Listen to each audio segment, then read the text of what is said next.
Shalom, selamat pagi adik-adik. Hari ini kita jumpa kembali di dalam ibadah kelas pra-remaja hari Minggu tanggal 24 Oktober 2021. Saya berharap kalian semua dalam keadaan sehat dan penuh sukacita. Adik-adik, sebelum mendengarkan firman Tuhan, sebelum kita masuk dalam ibadah hari ini, mari kita bersama-sama berdoa. Bapa di surga, terima kasih karena Engkau sudah mengizinkan kami untuk bersama-sama bersatu hati di dalam ibadah kami pada hari ini. Tuhan, tolonglah kami supaya kami dapat merasakan hadirat-Mu melalui pertolongan Roh Kudus-Mu, supaya kami dapat memuliakan Engkau melalui puji-pujian kami, dan juga kami diberkati melalui pemberitaan firman hari ini. Tuhan Yesus, persatukan kami di dalam nama-Mu, di dalam nama Tuhan Yesus kami berdoa dan mengucap syukur.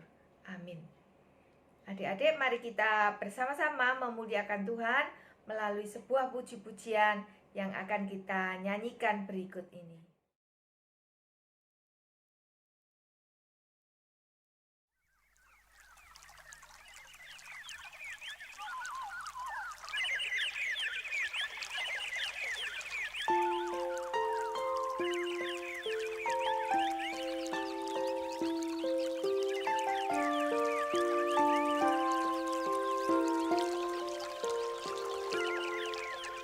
Selamat pagi Bapa,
Mari kita bersama-sama berdoa sebelum mendengarkan firman Tuhan. Bapa di surga, terima kasih kalau pada pagi hari ini kami dapat disiapkan untuk mendengarkan firman Tuhan. Tuhan, tolonglah kami, urapi kami dengan kuasa Roh Kudus-Mu, supaya kami dapat memahami apa yang Tuhan kehendaki melalui firman Tuhan ini, dan tolonglah kami supaya kami dapat melakukan apa yang Tuhan perintahkan. Urapi juga hamba-Mu yang akan membawakan firman Tuhan, supaya dapat berkata-kata sesuai dengan yang Tuhan kehendaki. Di dalam nama Tuhan Yesus kami berdoa dan mengucap syukur. Amin. Firman Tuhan hari ini beri tema salah karena diam. Aduh, diam aja kok salah sih. Nah, adik-adik, kita sering mendengar suatu peribahasa yang mengatakan diam adalah emas, ya. Beri contoh ini ya. Waktu sekolah, ketua kelas itu mengajak berunding teman-temannya ya. Mengajak berunding teman-teman satu kelas. Nah, kemudian teman-temannya ini diajak berunding itu diem aja. Kemudian ketua kelasnya itu jengkel ya, dia berkata, diam tanda setuju. Ya, memang setuju itu adalah tindakan kompromi atau menyetujui. Sedangkan diam itu seharusnya adalah tindakan yang bijaksana, tetapi menjadi bijaksana bila waktu dan tujuan diam itu adalah tepat ya. Nah, adik-adik, hari ini kita juga akan belajar dari sebuah perikop Alkitab mengenai apakah benar kalau diam ataukah salah kalau kita diam ya. Ayo kita buka kitab kita di Kitab 1 Raja-Raja 21 ayat 1 dan sampai 26. Saya akan bacakan, kalian menyimak Alkitab kalian masing-masing. Sesudah itu terjadilah hal yang berikut. Nabot, orang Yisrael, mempunyai kebun anggur di Yisrael, di samping istana Ahab, Raja Samaria. Berkatalah Ahab kepada Nabot, berikanlah kepadaku kebun anggurmu itu, supaya kujadikan kebun sayur, sebab letaknya dekat rumahku. Aku akan memberikan kepadamu kebun anggur yang lebih baik daripada itu sebagai gantinya. Atau jikalau engkau lebih suka, aku akan membayar harganya kepadamu dengan uang. Jawab Nabot kepada Ahab, kiranya Tuhan menghindarkan aku daripada memberikan milik pusaka nenek moyangku kepadamu. Lalu masuklah Ahab ke dalam istananya dengan kesal hati dan gusar, karena perkataan yang dikatakan Nabot, orang Yisrael itu kepadanya. Tidak akan kuberikan kepadamu milik pusaka nenek moyangku. Maka berbaringlah ia di tempat tidurnya, dan menelungkupkan mukanya dan tidak mau makan. Lalu datanglah Isabel, istrinya, dan berkata kepadanya, apa sebabnya hatimu kesal, sehingga engkau tidak makan? Lalu jawabnya kepadanya,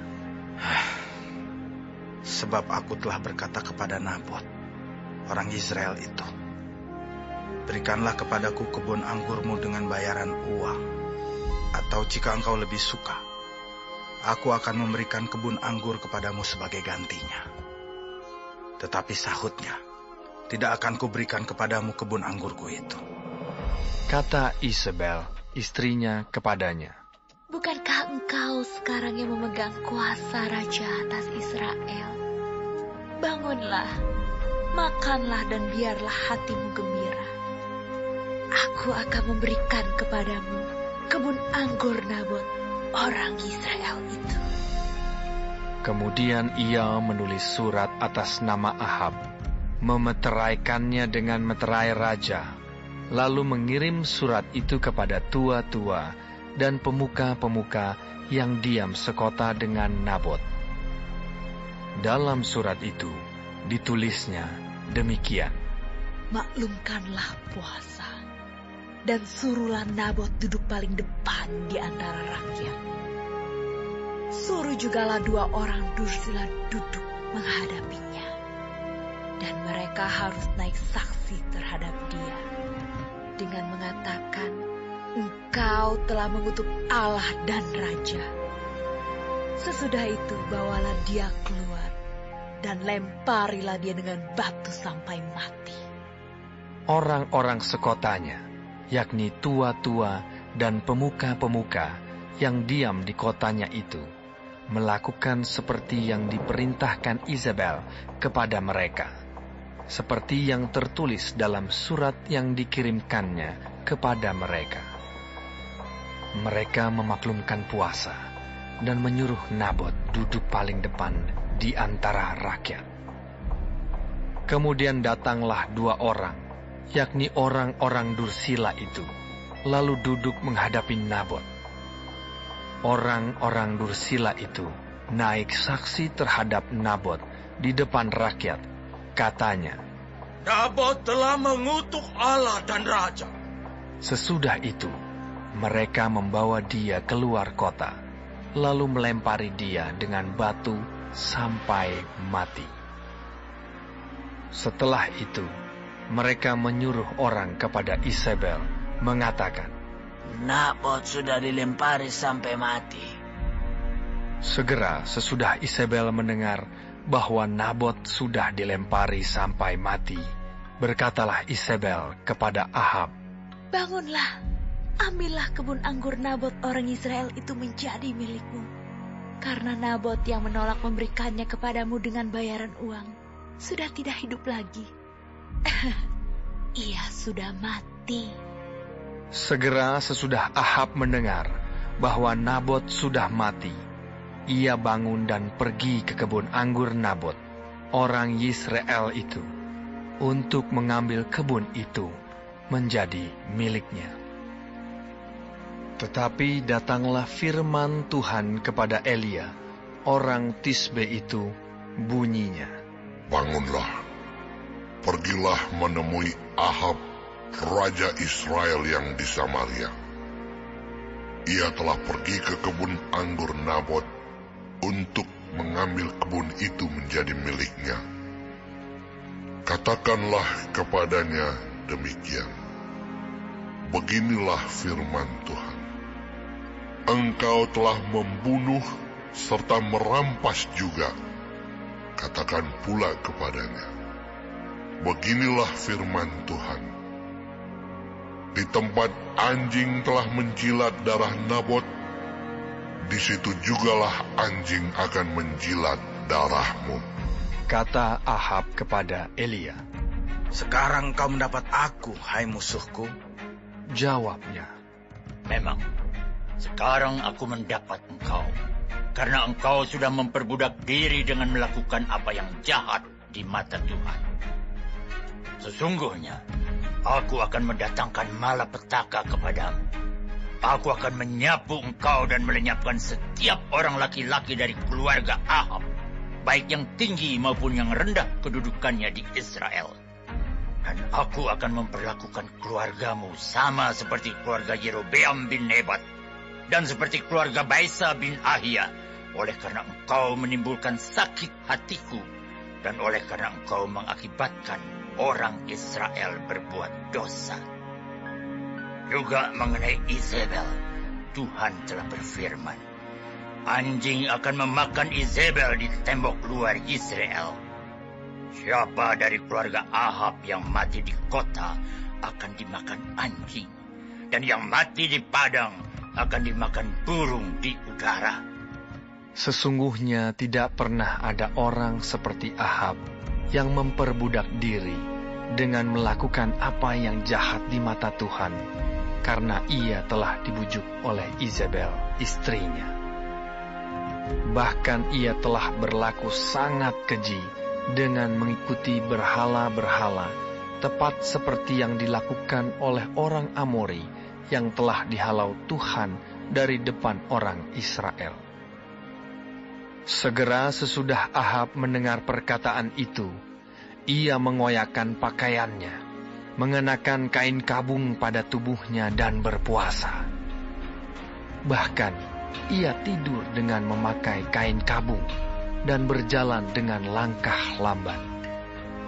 Lalu datanglah firman Tuhan kepada Elia, orang Tisbe itu. Sudahkah kau lihat bahwa Ahab merendahkan diri di hadapanku? Oleh karena ia telah merendahkan diri di hadapanku, maka aku tidak akan mendatangkan malapetaka dalam zamannya. Barulah dalam zaman anaknya, aku akan mendatangkan malapetaka atas keluarganya.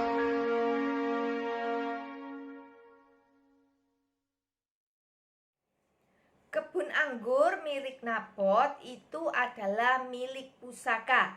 Milik pusaka itu artinya adalah warisan dari leluhur. Ya, jadi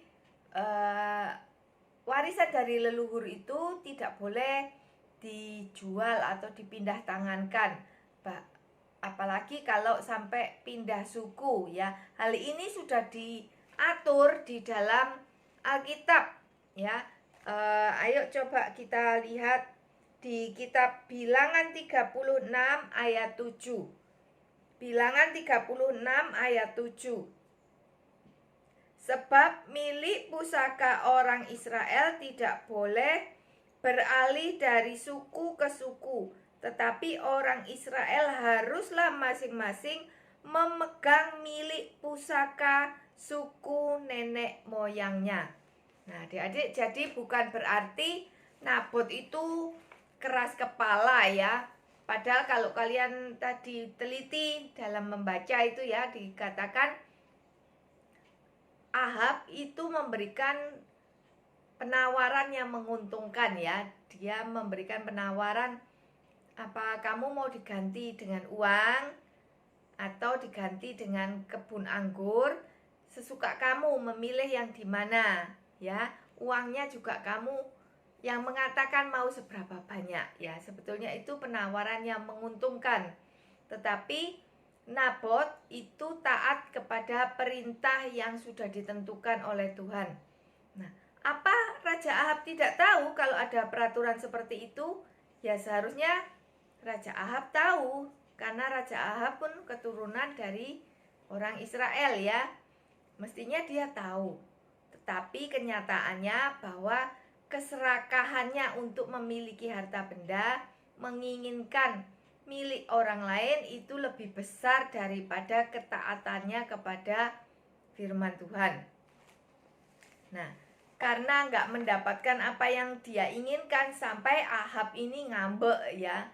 Dalam bacaan kita tadi dituliskan Ahabnya sampai berbaring tertelungkup ya, dengan mukanya tertelungkup, kemudian tidak mau makan ya, ngambek itu artinya ya.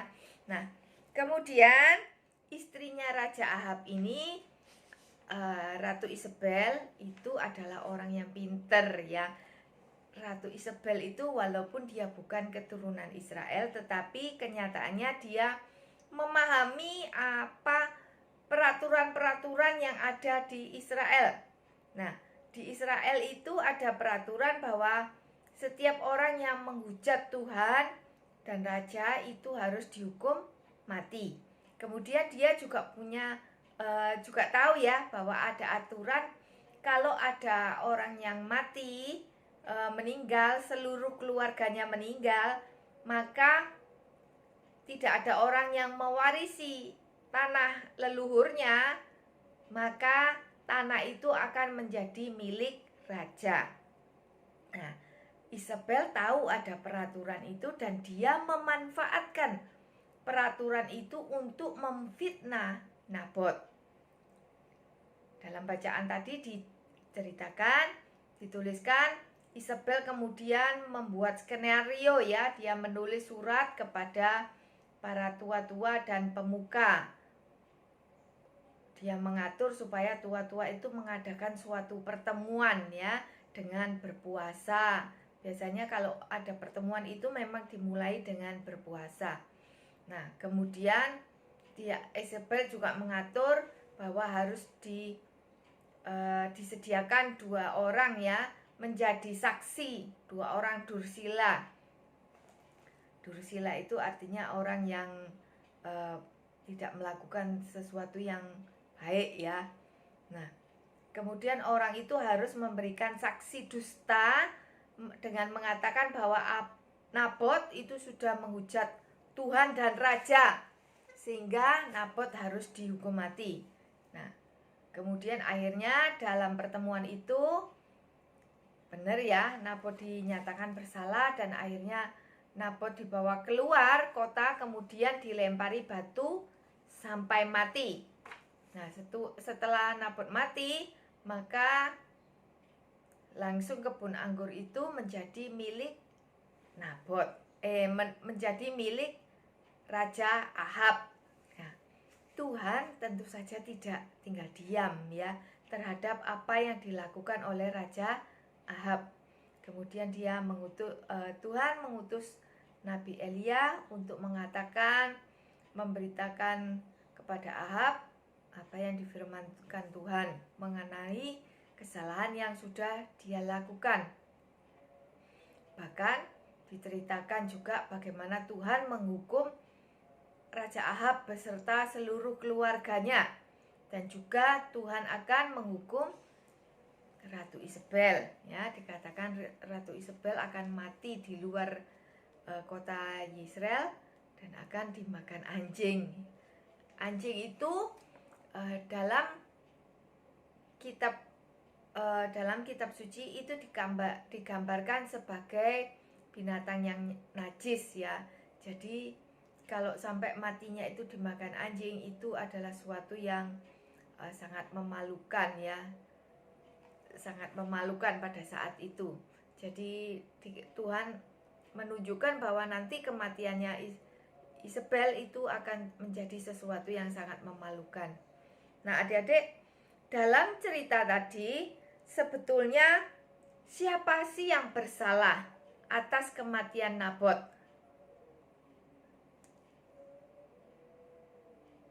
Apakah hanya Raja Ahab dan Ratu Isabel saja? Bagaimana menurut kalian? Ya, kan yang memfitnah Ratu Isabel. Ya, benar. Kemudian yang garai semua perkara ini terjadi adalah karena keserakahannya Raja Ahab. Benar, memang dua orang itu yang bersalah. Tetapi ada juga pihak-pihak lain yang bersalah karena mereka sebetulnya tahu akan kebenarannya, tetapi mereka tidak menyatakan kebenarannya. Bahkan mereka diam saja. Nah, orang-orang itu adalah semua orang yang ikut di dalam sidang tersebut ya, di dalam pertemuan tersebut. Dalam pertemuan itu biasanya dihadiri oleh orang-orang sekota itu ya. Nah, berarti yang hadir kan enggak cuma sedikit, pasti banyak orang yang hadir. Kenapa begitu banyak orang yang hadir tidak ada seorang pun yang membela Nabot? Ya, memang mereka tahu ya, takut karena yang memberikan surat ini adalah raja ya, karena Isabel itu memberikan surat itu dengan mencuri stempelnya raja ya. Materai itu maksudnya distempel gitu ya, kalau zaman dahulu dikatakan materai. Berarti itu ibaratnya adalah perkataan raja. Jadi mereka takut ya. Mereka tidak berani menyatakan kebenaran walaupun sebetulnya mereka tahu bahwa Nabot tidak melakukan kesalahan tersebut. Kemudian yang menjadi bersalah adalah ya tentu saja kedua orang saksi itu. Dia tidak melihat Nabot menghujat, kok dia bisa bilang Nabot menghujat? Ya, dua orang saksi ini pun turut bersalah. Kemudian juga tua-tua dan pemuka. Mereka menerima surat perintah untuk melakukan sesuatu yang salah ya. Seharusnya orang yang dianggap tua-tua dan pemuka itu mestinya adalah orang yang dianggap bijaksana. Seharusnya mereka juga bisa menentukan bahwa surat yang diperintahkan itu adalah untuk melakukan suatu kesalahan ya, suatu fitnah, untuk memfitnah orang yang tidak bersalah ya. Jadi mereka pun bersalah. Kemudian masih ada lagi loh yang salah, yaitu orang-orang yang ikut melempari batu ya. Kalau kamu tahu itu Nabot tidak bersalah, kenapa kamu ikut melempari batu? Ya, berarti mereka pun ikut andil di dalam kematian Nabot. Wah, ternyata diam itu mengakibatkan seorang kehilangan nyawanya ya. Nah, adik-adik, bukan saja Nabot loh yang meninggal, bahkan seluruh keluarga Nabot, termasuk anak-anaknya Nabot ya. Ini nanti kalian lihat sendiri ya, dalam kitab 2 Raja-Raja 9 ayat 26. Ya, memang kalau zaman dahulu itu kebanyakan kalau dianggap bersalah ya, menghujat Tuhan, menghujat raja, itu adalah suatu kesalahan yang besar. Sehingga biasanya yang dihukum itu bukan hanya yang dianggap bersalah, tetapi seluruh keluarganya pun ikut dihukum ya. Ngeri juga ya zaman dahulu itu ya. Nah, karena sudah tidak ada keturunan dari Nabot lagi, sehingga milik pusaka itu dapat menjadi milik Ahab. Nah, adik-adik, cerita yang Lose sampaikan beberapa hari yang lalu, yaitu tentang Budi, Tono, dan Burhan ya. Masih ingat kalian? Nah, cerita ini serupa dengan yang terjadi pada Ahab dan Nabot, bahwa diam itu pun tidak selamanya adalah hal yang baik ya. Jadi diam itu pun kita harus melihat apakah itu benar atau salah. Kalau salah, maka kita tidak boleh hanya diam saja. Kita harus membela kebenaran. Kenapa sih kok kita harus susah-susah membela kebenaran? Kan yang menanggung dosa kan orang yang berbuat jahat saja. Adik-adik, Tuhan memerintahkan kita juga untuk menyatakan kebenaran. Ayo kita lihat di kitab Yakobus 4 ayat 17.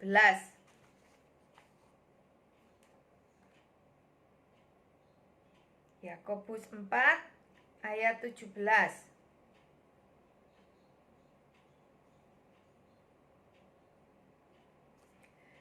Jadi jika seseorang tahu bagaimana ia harus berbuat baik, tetapi ia tidak melakukannya, ia berdosa. Nah, seberapa sering kita juga ikut bersalah karena kita diam saja dan tidak membiarkan suatu kejahatan terjadi. Ayo adik-adik, pernah nggak mengalami peristiwa seperti tadi, seperti si Tono? Diam karena takut membela kebenaran, akhirnya merugikan pihak lain. Ya mungkin pernah ya. Nah, adik-adik, Lose itu pernah mengalami suatu peristiwa ya. Pada saat itu Lose melihat ada sebuah kecelakaan ya. Nah, kemudian orang yang menabrak itu sudah kabur ya. Kemudian ada orang yang menolong. Nah, karena orang ini menolong, jadi ada orang yang salah paham, dikira yang nolong itu yang nubruk ya. Nah, orang-orang itu malah menuntut orang yang menolong ini untuk bertanggung jawab. Padahal yang menolong sudah mengatakan, bukan saya yang nubruk Pak, saya malah yang menolong ya. Nah, kebetulan orang yang kecelakaan itu pingsan, jadi nggak bisa jawab ya.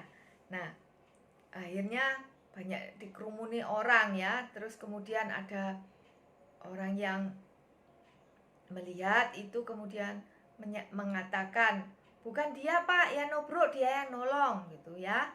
Nah, itu menunjukkan bahwa orang tersebut sudah menyatakan kebenaran ya, sehingga orang yang menolong ini tidak diharuskan untuk bertanggung jawab terhadap korban kecelakaan. Itu salah satu contohnya. Nah, adik-adik, saya harap adik-adik kalau tiba saatnya harus menyatakan kebenaran, adik-adik juga berani untuk menyatakan kebenaran. Loh, sulit loh, nanti kalau aku dipukulin bagaimana? Nanti kalau aku tidak punya teman bagaimana? Nanti kalau aku dijauhi sama teman-temanku bagaimana? Ya, adik-adik, sebetulnya banyak hal yang bisa kita lakukan. Seperti contohnya si Tono tadi ya, kalau misalnya dia misalnya berani bertindak ya, tidak harus langsung melawan si Burhan, tetapi bisa juga misalnya melaporkan kepada guru atau mengajak teman-teman sekelas kompak ya, untuk mengatakan bahwa memang Burhan yang mencuri barang milik si Budi ya. Nah, adik-adik, di dalam menyatakan kebenaran pun kita harus mempunyai hikmat. Ya, jangan asal melawan, tetapi kita juga harus bijaksana. Dan yang terlebih penting, bahwa kita pun harus meminta pertolongan Tuhan, memohon pertolongan Roh Kudus untuk menolong kita, supaya kita diberi hikmat dan keberanian di dalam menyatakan kebenaran. Nah, adik-adik, demikian firman Tuhan hari ini. Mari kita bersama-sama berdoa. Bapa di surga, terima kasih bahwa Engkau sudah menjelaskan kepada kami bahwa kami tidak boleh hanya diam saja ketika kami melihat suatu kebenaran. Maka kami juga harus menyatakan kebenaran itu. Tuhan, tolonglah kami, berikan kami Roh Kudus-Mu supaya kami dapat mempunyai hikmat di dalam menyatakan kebenaran dan juga mempunyai keberanian di dalam menyatakan kebenaran. Terima kasih Tuhan, di dalam nama Tuhan Yesus kami berdoa dan mengucap syukur. Amin. Adik-adik, tiba saatnya kita akan memberikan persembahan. Kita akan mengumpulkan persembahan di dalam dompet kita. Kita akan menyanyikan pujian persembahan berikut.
Terimalah Tuhan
sebagai alatmu seumur hidupku.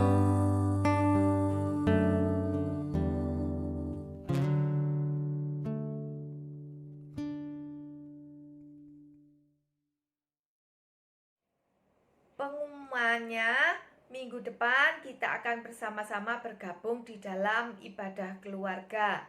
Jadi minggu depan tidak ada YouTube yang dibagikan kepada kalian. Semua mengikuti ibadah keluarga bersama orang tua, ibadah umum ya. Nah, demikian pengumumannya.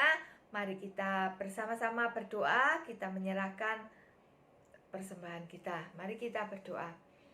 Bapa di surga, terima kasih karena Tuhan sudah memberkati keluarga kami, memberkati ayah ibu kami, juga memberikan kami semua tubuh yang sehat, dan juga memberikan kami kesempatan untuk beribadah melalui online pada pagi hari ini. Tuhan, kami mengucap syukur buat berkat-berkat yang sudah kami terima daripada Tuhan. Tuhan Yesus, pada saat ini kami juga menyerahkan untuk adik-adik yang sudah beribadah. Mohon Tuhan yang memberkati adik-adik dengan kerinduan dan kesetiaan untuk tetap beribadah walaupun kami masih belum bisa bertatap muka di gereja. Tuhan, berikanlah kami hati yang rindu untuk datang kepada Engkau. Bapa di surga, kami juga berdoa untuk adik-adik semua. Mohon Tuhan memberikan kesehatan dan juga hikmat. Tuhan, kami juga berdoa untuk bangsa dan negara kami. Tuhan, tolonglah pemerintah kami supaya dapat mengatasi pandemi ini dengan baik. Tuhan, kami mengucap syukur. Di dalam nama Tuhan Yesus kami berdoa dan mengucap syukur. Amin. Adik-adik, demikian ibadah kita pada pagi hari ini. Tuhan Yesus memberkati kita semua. Sampai jumpa minggu depan. Happy Sunday. God bless you.